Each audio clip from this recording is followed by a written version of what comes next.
Shalom, saudara-saudari yang dikasihi Kristus. Jumpa kita pada kesempatan ini melalui renungan harian GKI Kuitang. Hari ini Senin 26 Desember 2022 bersama saya Pendeta Emeritus Arti Sembiring. Bahan firman Tuhan yang kita renungkan pada kesempatan ini terambil dari kitab Nabi Mika. Mika pasal 5 ayat 1, saya bacakan untuk kita demikian firman Tuhan ini. Mika 5 ayat 1, tetapi engkau, hai Betlehem Efrata, hai yang terkecil di antara kaum-kaum Yehuda, daripadamu akan bangkit bagiku seorang yang akan memerintah Israel, yang permulaannya sudah sejak purbakala, sejak dahulu kala. Demikian firman Tuhan. Berbahagialah kita yang mendengar firman Tuhan dan yang tekun melaksanakannya dalam kehidupannya.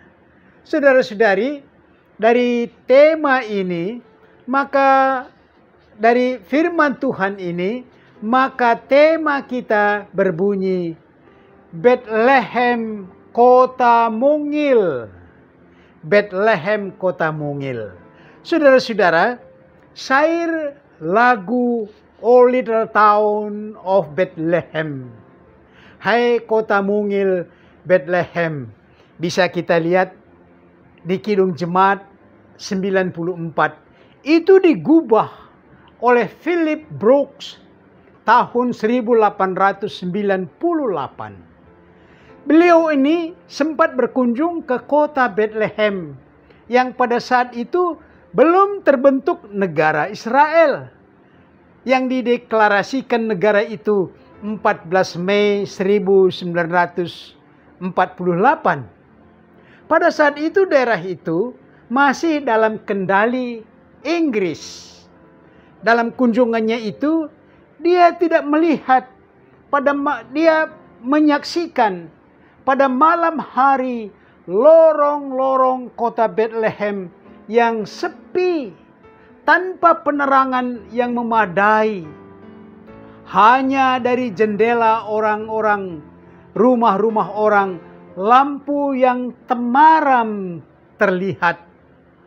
Namun, dia membaca berita di Alkitab tentang Yusuf dan Maria yang datang ke Bethlehem untuk memenuhi sensus yang dilakukan oleh pemerintah Romawi, yang kesannya ramai sekali.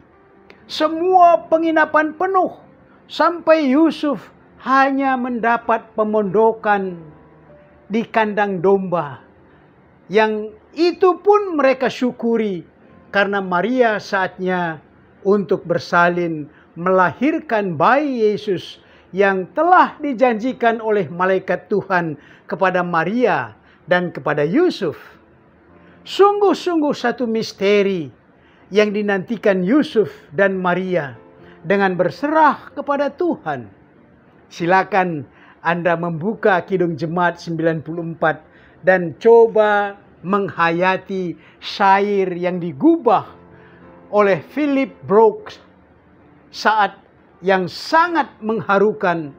Namun sorga bergema, bermegah dengan nyanyian bala tantara sorga yang berbunyi, kemuliaan bagi Allah di tempat yang maha tinggi, dan damai sejahtera di bumi di antara manusia yang berkenan kepadanya. Karena itu, secara administrasi, kalau kita tarik ke zaman kita, maka identitas Yesus, nama Yesus, tempat dan tanggal lahir Bethlehem, dalam tanda kurung waktu Herodes memerintah di Yerusalem. Baru alamatnya alamat Nazaret. Karena alamat ini bisa berpindah-pindah. Jadi identitas asli nama Yesus, kelahiran Bethlehem. Saudara-saudari, berita Natal yang memberitakan damai di bumi telah membahana dengan nyanyian dan akan terus bertambah-tambah nyanyian memuji kelahiran ini. Ada nyanyian Still Nah, Malam Kudus. Kita bisa lihat di Kidung Jemaat 92. Di malam sunyi bergema. Kidung Jemaat 96. Gita sorga bergema. Kidung Jemaat 99. Muliakanlah, muliakanlah. Kidung Jemaat nomor 100. Alam berkumandang. Kidung Jemaat bisa kita lihat dan seterusnya dan seterusnya. Sebelum pandemi COVID-19, pengunjung gereja kelahiran Yesus di Bethlehem, gereja kelahiran Yesus di Bethlehem di Israel, setiap hari orang-orang berjejal berziarah iman ke sana. Namun harus kita sadari, Bethlehem kelahiran seorang yang sangat prihatin. Dia memasuki kancah perjuangan karena iblis akan menghadang dia. Itu terlihat sejalan dengan itu ibu-ibu di Bethlehem yang mencucurkan air mata karena kematian anak laki-laki mereka, dengan perkiraan Raja Herodes diantaranya akan terkena orang Bethlehem yang dicari ini. Nabi Yesaya menubuatkan perjalanan orang Bethlehem ini dengan penuh penderitaan. Yang menghentikan perjalanan orang ini ialah tikaman yang mencucurkan darah. Itulah yang dia korbankan untuk persembahan, menuntaskan perjalanannya dari Bethlehem sampai ke Bukit Golgota.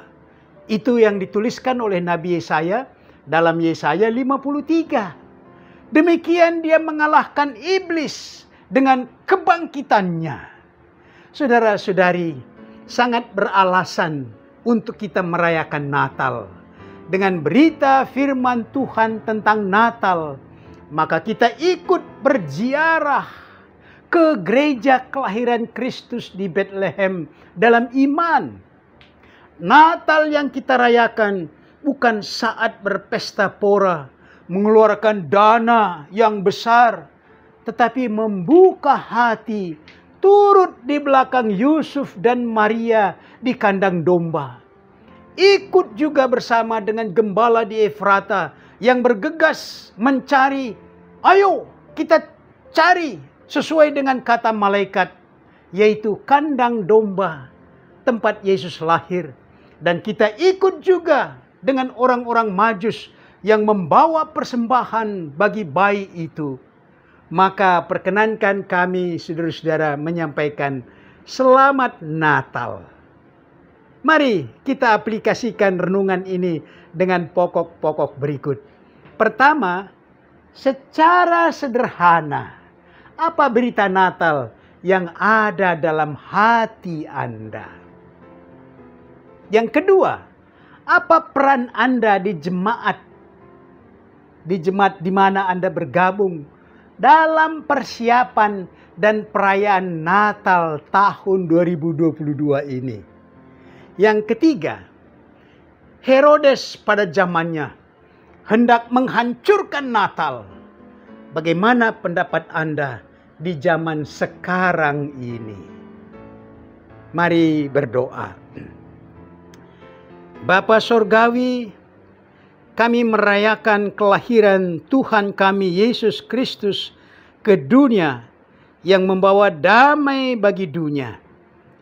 Saat ini dia tidak hanya lahir di kota Bethlehem, tetapi lahir di hati kami. Semoga hati kami layak bagaikan kandang domba dan palungan yang menyambut kelahiran Tuhan Yesus. Bersama dengan malaikat, kami mempersiapkan damai yang dibawa oleh Yesus. Bersama dengan Maria dan Yusuf, kami mempersiapkan kelahirannya. bersama dengan gembala, kami bergegas menjadi saksi Natal. Bersama dengan orang Majus, kami membawa persembahan untuk Raja itu, yaitu hati kami. Itulah yang kami persembahkan. Inilah doa dan sukacita Natal di hati kami, dan harapan Natal bagi kami. Dalam Kristus Yesus Tuhan. Amin.